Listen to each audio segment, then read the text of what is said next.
Hello and welcome to Chuck's Diecast Car and Model Reviews. Today we're going to be taking a look at this car.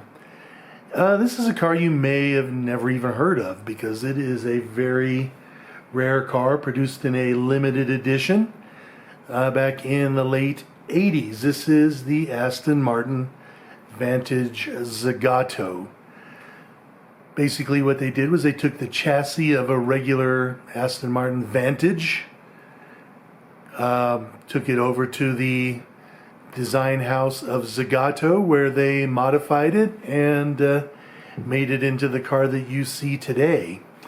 They only made 50 of these in the coupe version, and then they made an additional, I believe, 35 or so in a convertible Volante version as well. This car was basically a hopped up version of the Vantage. It had a little over 400 horsepower.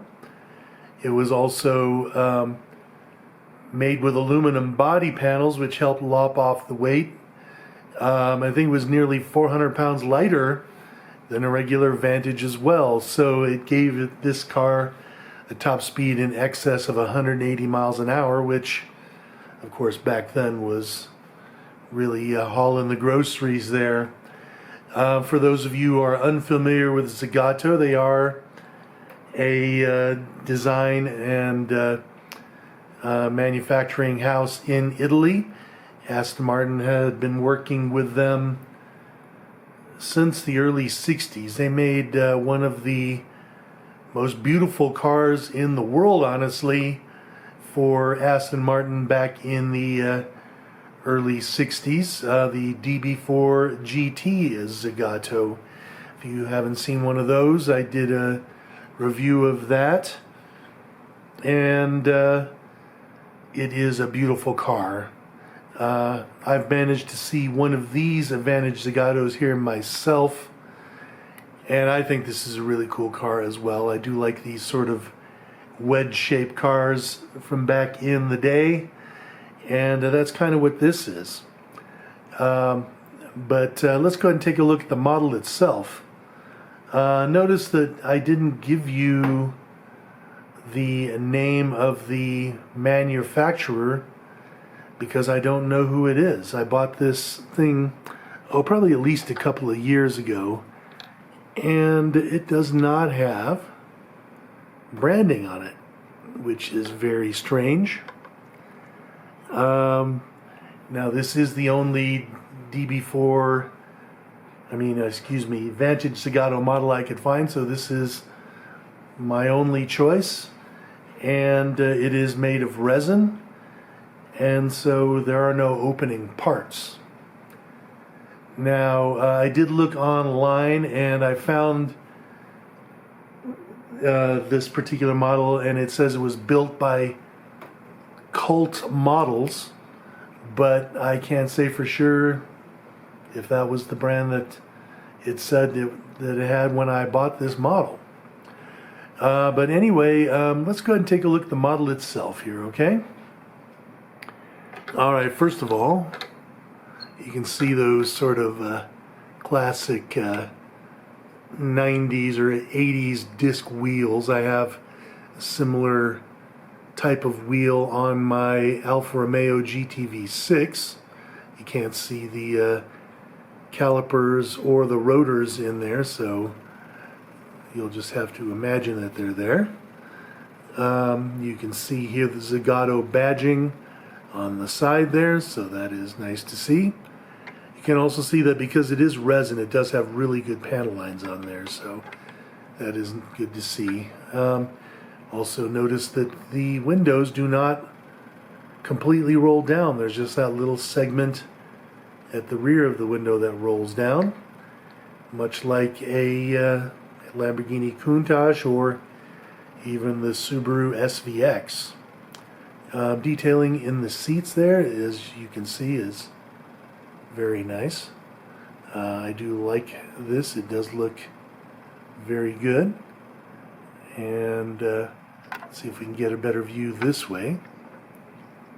It's kind of hard to see, but you can see that the detailing in there is quite good.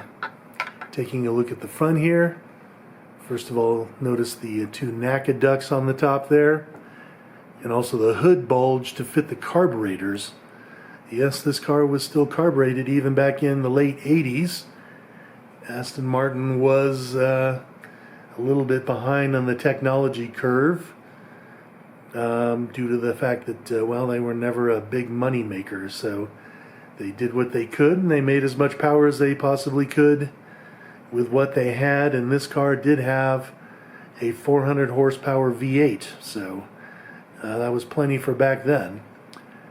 Looking at the front, I do love this squared off version of the Aston Martin grille. The headlights and turn signals all look really good, and the Aston Martin badge also looks very nice as well, so that is well done there. Okay, taking a look at the rear, you'll see here that, again, the detail is nicely done. And the taillights, I love those little slit taillights. And also notice that the Aston Martin badge is a little different back here. Let me see if I can bring it into focus. You can see that it has the Aston Martin badge surrounded by a green circle, and then there is the Zagato Z in there as well, so that is pretty interesting. Okay, but let's see what we can do about looking at the interior from this side. Okay, there you go. You get a good view of it here. You can see here that the detailing on the steering wheel, as well as the gauge cluster, is very good, and also the shifter and all that sort of stuff looks very nice there too. So definitely a very well made interior on this car too. Unfortunately, you can't open the door to really admire it, but it is well done. So that's pretty much all there is to see on this model, except for the bottom here. I guess we can take a look at the bottom. There isn't much to see. You can see the exhaust is pretty decent. This car does have what's known as a Dion rear suspension, but can't really see any of it there, and all of that is all one piece. Okay, well, that is pretty much it for this model. I hope you enjoyed this review, and if you did, please like and subscribe. Have yourself a great day.